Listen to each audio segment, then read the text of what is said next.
Hello friends, welcome to the my YouTube channel. તો આજે આપણે ટેસ્ટી એવું મંચુરિયનને ભૂલાવી દે તેવું કોબીનું શાક બનાવીશું. તો વિડીયો ચાલુ કરતાં પહેલાં જો તમે મારી ચેનલ સબસ્ક્રાઈબ ના કરી હોય તો ફટાફટથી જઈને નીચે આપેલા બેલ આઇકન પર ક્લિક કરો અને ચેનલને સબસ્ક્રાઈબ કરો. તો કોબીજનું શાક બનાવવા માટે મેં અહીં ઝીણી સમારેલી કોબી લીધેલ છે. તો હવે આપણે કઢાઈ લઈશું. તેમાં 2 મોટી ચમચી તેલ ઉમેરીશું. તેલ સારી રીતે ગરમ થાય ત્યાં સુધી ગેસની ફ્લેમ હાઈ રાખીશું. તો હવે ગેસની ફ્લેમ મીડિયમ કરી દઈશું અને તેમાં અડધી ચમચી રાઈ ઉમેરી દઈશું. રાઈ તેલમાં સારી રીતે ફૂટે ત્યાર પછી તેમાં અડધી ચમચી જીરું ઉમેરી દઈશું. તો રાઈ અને જીરું બંને સારી રીતે ફૂટવા દઈશું. ત્યાર પછી તેમાં અડધી ચમચી હિંગ ઉમેરી દઈશું અને અડધી ચમચી હળદર ઉમેરી દઈશું.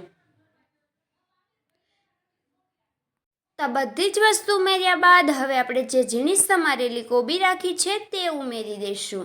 તો હવે કોબીને તેલમાં સારી રીતે સંતળાવા દઈશું. તો બધી જ કોબીને આપણે તેલમાં ઉમેરીને સારી રીતે મિક્સ કરી દઈશું. તો ફ્રેન્ડ્સ, વિડીયોને બિલકુલ સ્કીપ ના કરતા લાસ્ટ સુધી જરૂરથી જોજો. બિલકુલ નવી ટેકનિકથી આપણે કોબીનું શાક બનાવીશું. તો હવે કોબીજને સારી રીતે હલાવી લીધા બાદ તેને થોડીવાર માટે રહેવા દઈશું. તો હવે તેમાં અડધી ચમચી મીઠું ઉમેરી દઈશું. મીઠું ઉમેરી તેને સારી રીતે મિક્સ કરી દઈશું અને અડધી ચમચી ધાણા જીરું પાવડર ઉમેરી દઈશું. તો બંને વસ્તુને સારી રીતે મિક્સ કરીને થોડીવાર માટે તેલમાં આપણે સંતળાવા દઈશું. તો હવે એક ડીશ લઈશું, તેને આપણે શાક ઉપર ઢાંકી દઈશું અને તેમાં અડધો ગ્લાસ પાણી ઉમેરી દઈશું. અહીં આપણે શાકમાં પાણી ઉમેરવાનું નથી અને ડીશ ઉપર રાખવાનું છે.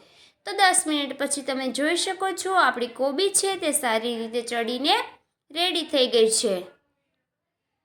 તો હવે આપણે તેમાં લસણવાળી ચટણી ઉમેરી દઈશું.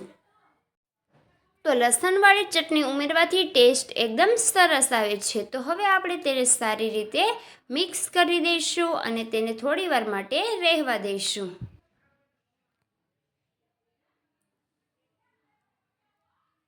તો ફ્રેન્ડ્સ, તમે જોઈ શકો છો આપણું શાક છે તે બિલકુલથી ચડીને રેડી થયું છે. તેલ પણ છે તે ઉપર આવી ગયું છે, એટલે કે આપણું ટેસ્ટી એવું શાક બનીને બિલકુલ રેડી છે. તો તમને આ શાકની રેસીપી કેવી લાગી તે જરૂરથી કોમેન્ટ કરો અને મારી ચેનલ ખુશી કુકિંગને લાઈક કરો, શેર કરો અને સબસ્ક્રાઈબ કરો, જેથી મારા વિડીયોઝ તમને મળી રહે. તો ફટાફટથી જઈને સબસ્ક્રાઈબ કરો.